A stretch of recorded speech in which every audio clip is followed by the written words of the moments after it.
Marcos 14. Dali a 2 dias era a Páscoa e a festa dos pães asmos. E os principais sacerdotes e os escribas procuravam como o prenderiam à traição e o matariam. Pois diziam: não durante a festa, para que não haja tumulto entre o povo.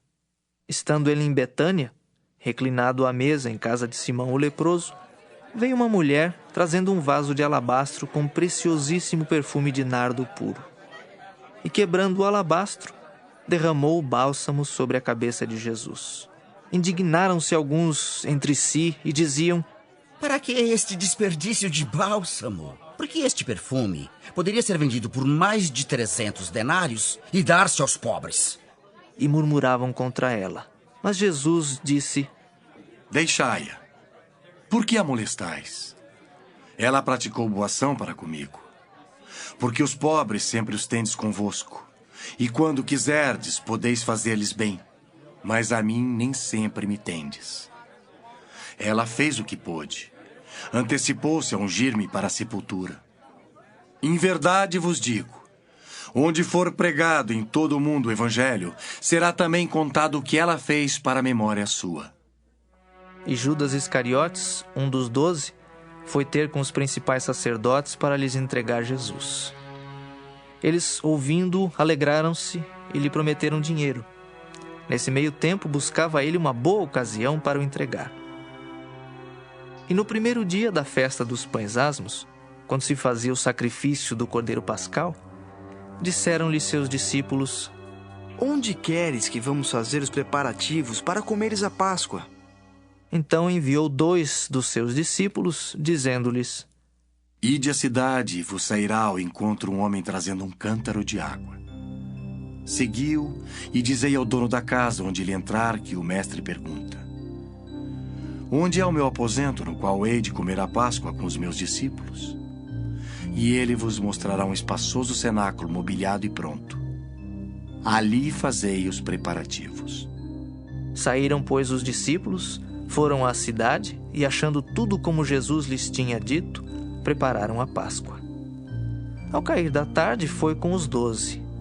Quando estavam à mesa e comiam, disse Jesus: em verdade vos digo que um dentre vós, o que come comigo, me trairá. E eles começaram a entristecer-se e a dizer-lhe um após outro: porventura, sou eu?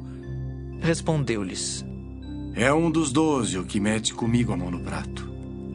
Pois o Filho do Homem vai, como está escrito a seu respeito. Mas ai daquele por intermédio de quem o Filho do Homem está sendo traído. Melhor lhe fora não haver nascido. E enquanto comiam, tomou Jesus um pão e, abençoando-o, o partiu e lhes deu, dizendo: tomai, isto é o meu corpo. A seguir, tomou Jesus um cálice e, tendo dado graças, o deu aos seus discípulos, e todos beberam dele. Então lhes disse: isto é o meu sangue, o sangue da nova aliança derramado em favor de muitos. Em verdade vos digo que jamais beberei do fruto da videira, até aquele dia em que eu hei de beber novo no reino de Deus. Tendo cantado um hino, saíram para o Monte das Oliveiras.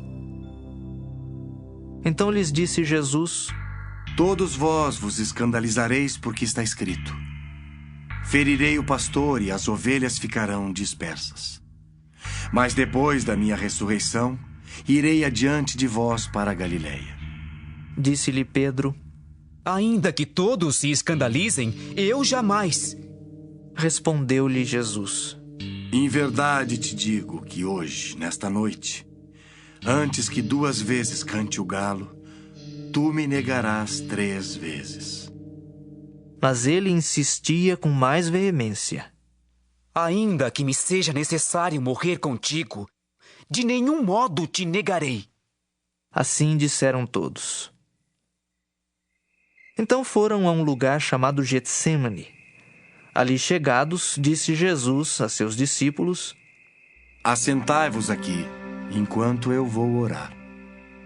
E levando consigo a Pedro, Tiago e João, começou a sentir-se tomado de pavor e de angústia. E lhes disse: A minha alma está profundamente triste até a morte. Ficai aqui e vigiai. E adiantando-se um pouco, prostrou-se em terra e orava para que, se possível, lhe fosse poupada aquela hora. E dizia: Abba, Pai, tudo te é possível. Passa de mim este cálice. Contudo, não seja o que eu quero, e sim o que tu queres. Voltando, achou-os dormindo e disse a Pedro: Simão, tu dormes? Não pudeste vigiar nem uma hora? Vigiai e orai para que não entreis em tentação. O espírito, na verdade, está pronto, mas a carne é fraca. Retirando-se de novo, orou, repetindo as mesmas palavras. Voltando, achou-os outra vez dormindo, porque os seus olhos estavam pesados e não sabiam o que lhe responder. E veio pela terceira vez e disse-lhes: Ainda dormis e repousais? Basta. Chegou a hora. O Filho do Homem está sendo entregue nas mãos dos pecadores. Levantai-vos, vamos. Eis que o traidor se aproxima. E logo, falava ele ainda, quando chegou Judas, um dos 12, e com ele, vinda da parte dos principais sacerdotes, escribas e anciãos, uma turba com espadas e porretes. Ora, o traidor tinha-lhes dado esta senha: Aquele a quem eu beijar, é esse. Prendei-o e levai-o com segurança. E logo que chegou, aproximando-se, disse-lhe: Mestre. E o beijou. Então lhe deitaram as mãos e o prenderam.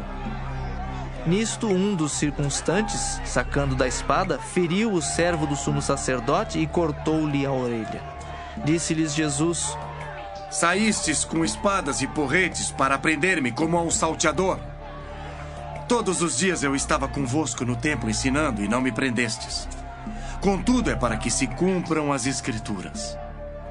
Então, deixando-o, todos fugiram. Seguia-o um jovem, coberto unicamente com um lençol, e lançaram-lhe a mão. Mas ele, largando o lençol, fugiu desnudo. E levaram Jesus ao sumo sacerdote, e reuniram-se todos os principais sacerdotes, os anciãos e os escribas. Pedro seguira-o de longe até o interior do pátio do sumo sacerdote e estava assentado entre os serventuários, aquentando-se ao fogo.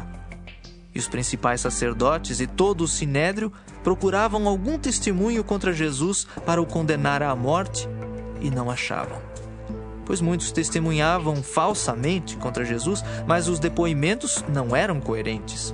E levantando-se alguns, testificavam falsamente, dizendo: Nós o ouvimos declarar: Eu destruirei este santuário edificado por mãos humanas, e em 3 dias construirei outro, não por mãos humanas.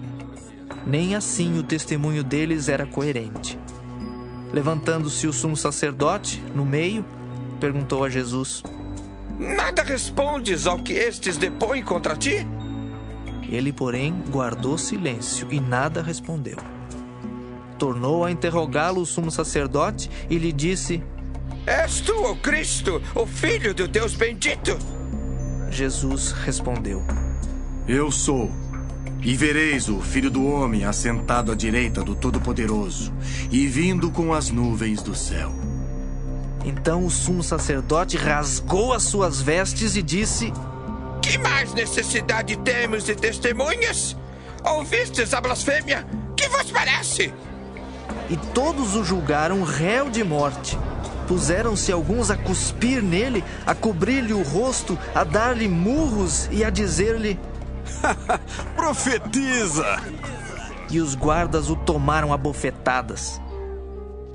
Estando Pedro embaixo no pátio, veio uma das criadas do sumo sacerdote e, vendo a Pedro, que se aquentava, fixou-o e disse: Tu também estavas com Jesus, o Nazareno. Mas ele o negou, dizendo: Não o conheço, nem compreendo o que dizes. E saiu para o alpendre, e o galo cantou. E a criada, vendo, tornou a dizer aos circunstantes: Este é um deles. Mas ele outra vez o negou. E pouco depois, os que ali estavam disseram a Pedro: verdadeiramente és um deles, porque também tu és Galileu. Ele, porém, começou a praguejar e a jurar, Não conheço esse homem de quem falais. e logo cantou o galo pela segunda vez. Então Pedro se lembrou da palavra que Jesus lhe dissera: antes que 2 vezes cante o galo, tu me negarás 3 vezes. E caindo em si, desatou a chorar.